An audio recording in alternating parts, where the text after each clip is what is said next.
शुरुआत में मेरा मतलब है पिछले कुछ महीनों से एक बहुत ही अजीब और डरावनी चीज हो रही है। हाँ, जो रिपोर्ट्स आ रही हैं वो सच में चौंकाने वाली हैं। बिल्कुल। तो आज की इस गहरी चर्चा में आपका स्वागत है। हम आज एक ऐसे विषय पर बात करने वाले हैं जो हम सबकी रातों की नींद उड़ा सकता है। हम अक्सर मान लेते हैं कि जो सीसीटीवी कैमरे हमारी सुरक्षा के लिए लगाए गए हैं वो हमें सुरक्षित ही रख रहे होंगे। ये एक बहुत आम धारणा है। लेकिन हमारे पास आज जो विश्लेषणात्मक रिपोर्ट है वो पूरी कहानी ही पलट देती है। मतलब क्या हो अगर वही कैमरे जो हमारी निगरानी कर रहे हैं असल में हमारे खिलाफ ही इस्तेमाल हो रहे हों। और यही आज का सबसे बड़ा सवाल है। सही कहा। तो आज का हमारा मिशन यही समझना है कि कैसे ये सुरक्षा उपकरण राष्ट्रीय सुरक्षा के लिए सबसे बड़ा खतरा बन गए हैं और क्या जो सरकार नए नियम ला रही है वो इसका असली समाधान है। ये बहुत ही प्रासंगिक मुद्दा है क्योंकि इस रिपोर्ट का दायरा ना सिर्फ एक या दो कैमरों के हैक होने तक सीमित नहीं है। हम यहाँ पूरी global supply chain, data traffic की दिशा और हार्डवेयर के मूल स्रोत का विश्लेषण कर रहे हैं। मतलब ये समस्या बहुत गहरे तक फैली हुई है। बिल्कुल। जब कोई भी उपकरण इंटरनेट से जुड़ता है ना तो वो सिर्फ एक कैमरा नहीं रह जाता, वो एक ग्लोबल नेटवर्क का सक्रिय हिस्सा बन जाता है। इस नेटवर्क में डेटा का फ्लो किस तरफ है और उस फ्लो को कंट्रोल कौन कर रहा है ये तय करता है कि असली नियंत्रण किसके हाथ में है। तो चलिए रिपोर्ट के उस हिस्से से शुरू करते हैं जिसने मुझे सबसे ज्यादा चौंकाया। मतलब ये सीधे तौर पर एक भारी खुफिया नाकामी थी। हाँ, वो आईएसआई वाला जो मामला रिपोर्ट में दिया गया है। बिल्कुल। पाकिस्तानी खुफिया एजेंसी आईएसआई ने 1 या 2 दिन नहीं बल्कि पूरे 3 महीने से ज्यादा समय तक भारत के बेहद संवेदनशील रक्षा और पुलिस ठिकानों की लाइव सीसीटीवी फीड तक अपनी पहुंच बनाए रखी। और ये कोई छोटी बात नहीं है, 3 महीने बहुत बड़ा समय होता है। सच में। पंजाब, हरियाणा, राजस्थान और जम्मू कश्मीर के अहम इलाकों की सर्वेलेंस फीड सीधे उनके स्क्रीन पर थी। मतलब ये तो कोई आम हैकिंग नहीं लग रही। यहाँ जो सबसे दिलचस्प बात है ना वो ये है कि ये हैक किसी बहुत ही जटिल या अत्याधुनिक जीरो डे वल्नरेबिलिटी के जरिए नहीं हुआ था। अच्छा, तो फिर उन्होंने इतनी बड़ी घुसपैठ की कैसे? ये सब ईसी क्लाउड नाम के एक बहुत ही साधारण चीनी सॉफ्टवेयर प्लेटफॉर्म के जरिए हुआ। भारत के बाजार में बिकने वाले ज्यादातर सस्ते सर्विलेंस उपकरणों में यही प्लेटफॉर्म डिफॉल्ट रूप से आता है। मतलब जो सस्ते कैमरे हम बाजार से ले आते हैं उनमें? हाँ बिल्कुल। जब कोई व्यक्ति बाजार से ऐसा कैमरा खरीद कर उसे इंटरनेट से जोड़ता है तो वो डिवाइस सीधे यूजर के फोन से बात नहीं करता। वो सबसे पहले ईसी क्लाउड के सर्वर्स के साथ हैंडशेक करता है, यानी अपना कनेक्शन स्थापित करता है। ठीक है, आइए इसे थोड़ा आसान भाषा में समझते हैं। ये तो बिल्कुल वैसा ही हो गया ना कि आपने अपने घर की सुरक्षा के लिए एक बहुत ही भरोसेमंद और तगड़ा गार्ड रखा है। बहुत सही एनालॉजी है ये। और आप चैन की नींद सो रहे हैं कि भाई गार्ड बाहर पहरा दे रहा है। लेकिन असल में वो गार्ड चुपचाप अपने फोन पर आपके घर के हर एक कोने का लाइव टेलीकास्ट बाहरी लोगों को दिखा रहा है। एकदम सटीक बात कही आपने। यहाँ समस्या ये है कि गार्ड यानी वो कैमरा हमारा है, लेकिन उसकी आंखें और उसका दिमाग ईसी क्लाउड के सर्वर से कंट्रोल हो रहे हैं। और इसी स्थिति को हम तकनीकी भाषा में ड्यूअल यूज टेक कहते हैं, मतलब दोहरे उपयोग वाली तकनीक। ओके, ये कैसे काम करता है? जो चीज एक आम उपभोक्ता या सरकारी विभाग के लिए सुरक्षा प्रणाली के नाम पर बेची जा रही है, वही चीज किसी विदेशी खुफिया एजेंसी के लिए एक बेहतरीन स्पाईवेयर बन जाती है। बाप रे। ईसी क्लाउड जैसे प्लेटफॉर्म्स का नेटवर्क आर्किटेक्चर ही कुछ ऐसा होता है कि वे डिवाइस को हमेशा एक रिमोट सर्वर से जोड़े रखते हैं। अगर उस सर्वर में कोई बैकडोर मौजूद है या अगर उस सर्वर का डेटा विदेशी सरकारों के साथ साझा किया जा रहा हो, बिल्कुल, तो डिवाइस के असली मालिक को कभी पता ही नहीं चलेगा कि उसकी फीड कौन-कौन देख रहा है। और रिपोर्ट इस बात को भी हाईलाइट करती है कि इन उपकरणों को इंटरनेट पर खोजना कितना आसान है। शोडान जैसे आईओटी सर्च इंजन है जहां कोई भी व्यक्ति दुनिया भर के असुरक्षित कैमरों के आईपी एड्रेस आसानी से ढूंढ सकता है। हाँ, शोडान तो एक तरह से हैकर्स के लिए गूगल का काम करता है। हैरत की बात तो यह है कि ये कैमरे अक्सर डिफॉल्ट पासवर्ड या बिना किसी इंक्रिप्शन के ही नेटवर्क पर छोड़ दिए जाते हैं। इसके पीछे एक बहुत बड़ा तकनीकी कारण भी है। इन कैमरों का फर्मवेयर शायद ही कभी अपडेट होता है। मतलब एक बार लग गए तो बस सालों साल वैसे ही चलते रहते। बिल्कुल, क्योंकि निर्माताओं को सस्ते कैमरे बेचने में फायदा है, उन्हें सालों तक सॉफ्टवेयर सपोर्ट देने में कोई दिलचस्पी नहीं है।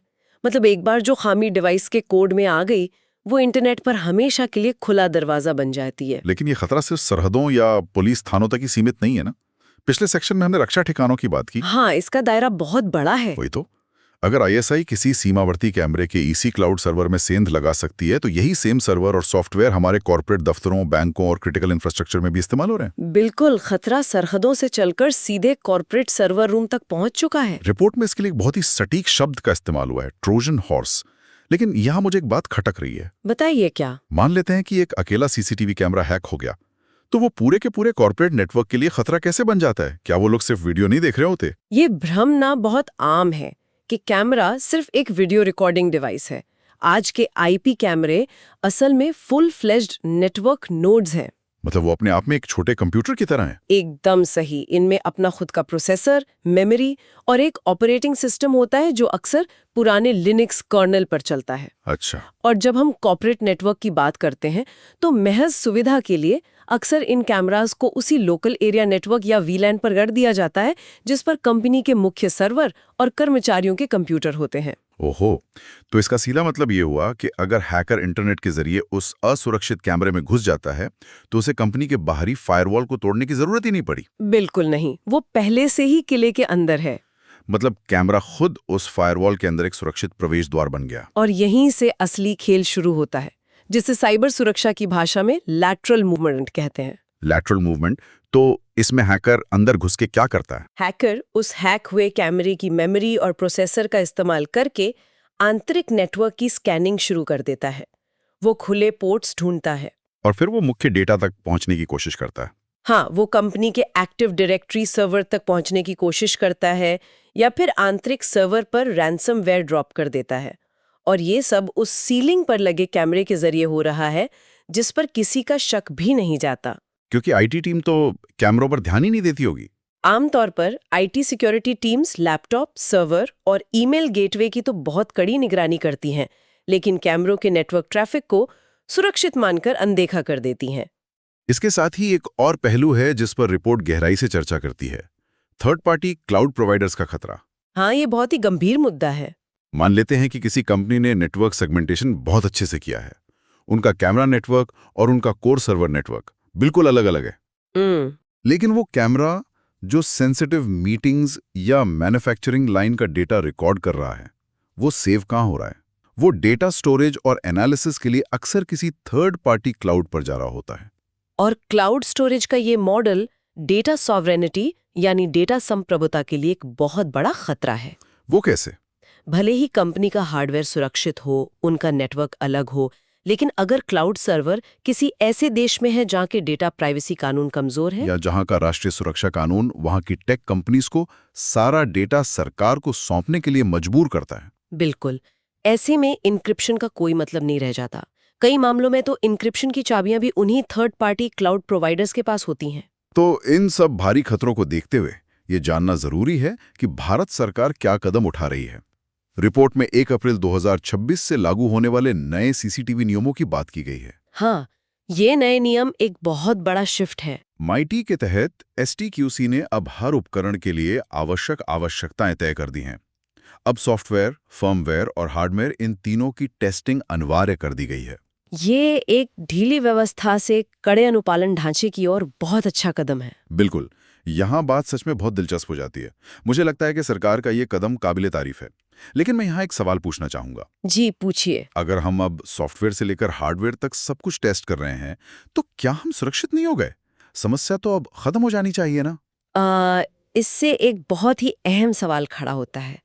टेस्टिंग का अपना एक दायरा होता है। रिपोर्ट में अमेरिका के एक पुराने मामले का उदाहरण दिया गया है। वो मामला जो सप्लाई चेन अटैक्स की असली गहराई को सामने लाता है। हाँ, जहां मैन्युफैक्चरिंग के दौरान ही हार्डवेयर के साथ छेड़छाड़ की गई थी और जिसे दुनिया की कोई भी टेस्टिंग लैब नहीं पकड़ पाई। ये कैसे मुमकिन है?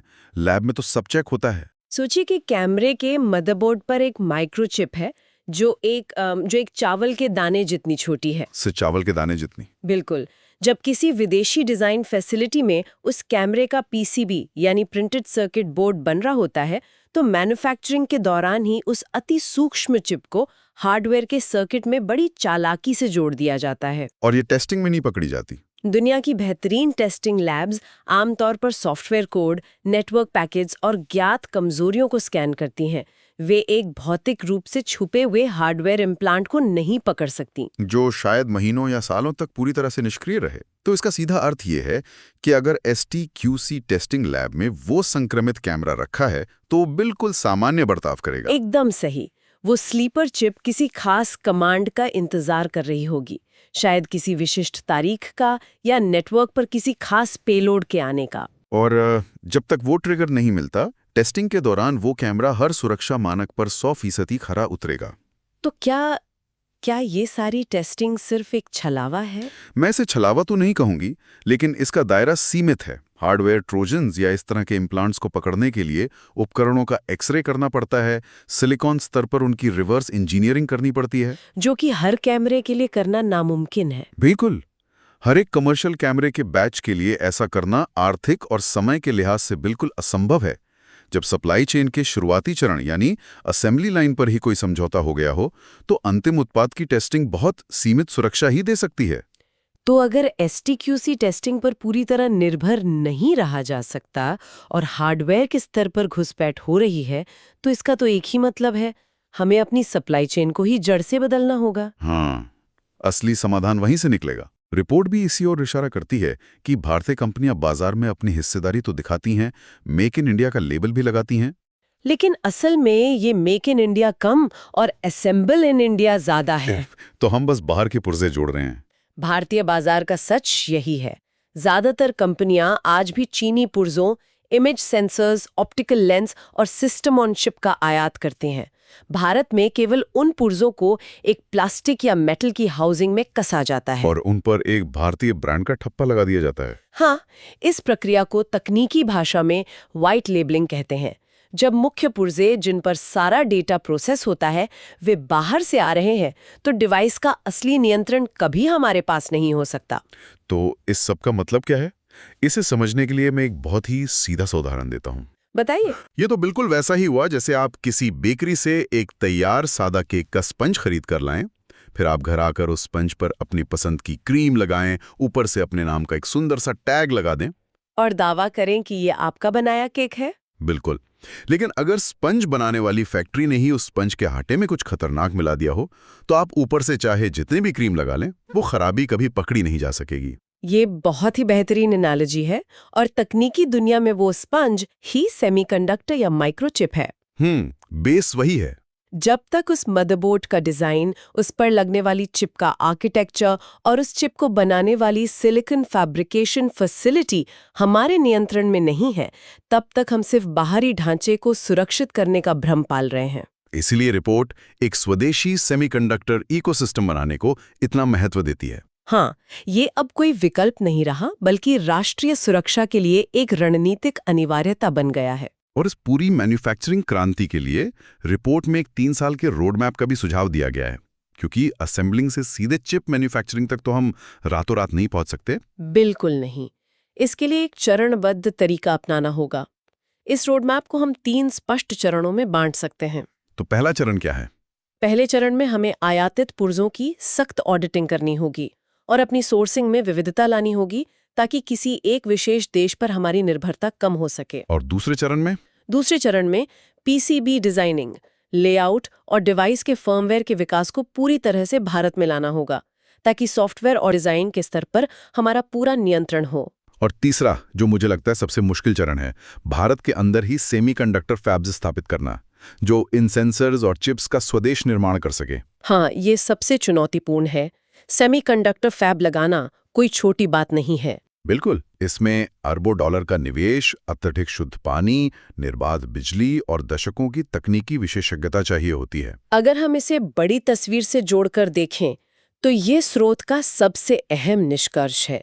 ये भारी भरकम निवेश राष्ट्रीय सुरक्षा की कीमत के आगे कुछ भी नहीं है। सच कहा आपने। CCTV पॉलिसी सिर्फ एक छोटा सा कदम है, जबकि हमारी निर्भरता का समुद्र बहुत बड़ा है। सेमीकंडक्टर चिप्स हमारी टेलीकॉम ग्रिड, हमारे पावर प्लांट्स, हमारे वित्तीय सिस्टम और हमारे सैन्य उपकरणों की नींव है। तो डिजिटल संप्रभुता तभी मिलेगी जब हम पूरी तरह आत्मनिर्भर होंगे। बिल्कुल।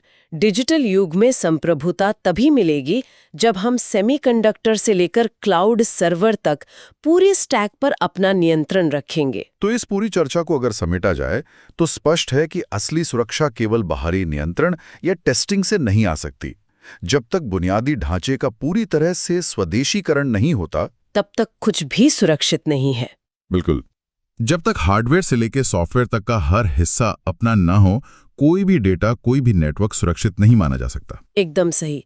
बाहरी नियंत्रण या सिर्फ नियम बना देना तो बस लक्षणों का इलाज है। असली सुरक्षा आत्मनिर्भरता में ही है। तो आज की इस गहरी चर्चा को खत्म करने से पहले सुनने वालों के लिए एक विचारणीय प्रश्न छोड़ना चाहूंगा। स्रोतों का वो ट्रोजन हॉर्स वाला बिंदु बार बार मेरे दिमाग में आ रहा है। हाँ, वो सबसे डरावना हिस्सा था। अगर दीवारों पर लगा एक साधारण सा सीसीटीवी कैमरा पूरे नेटवर्क में घुसपैठ का रास्ता बन सकता है, तो हमारे आसपास मौजूद इंटरनेट से जुड़े अन्य स्मार्ट डिवाइस का क्या? जैसे कि स्मार्ट टीवी या स्मार्ट स्पीकर्स? बिल्कुल। इंटरनेट से जुड़े एसी, स्मार्ट टीवी जो हमारी हर बात सुनते हैं, ये सब राष्ट्रीय और व्यक्तिगत सुरक्षा के लिए कितने बड़े खामोश खतरे बन सकते हैं, इस पर विचार करना बहुत जरूरी है। बिल्कुल। तकनीक को लेकर हमें हमेशा सतर्क रहना चाहिए। आज की चर्चा में बस इतना ही। सुरक्षित रहें और अपने आसपास की तकनीक पर सवाल उठाते रहें। सुनने के लिए बहुत बहुत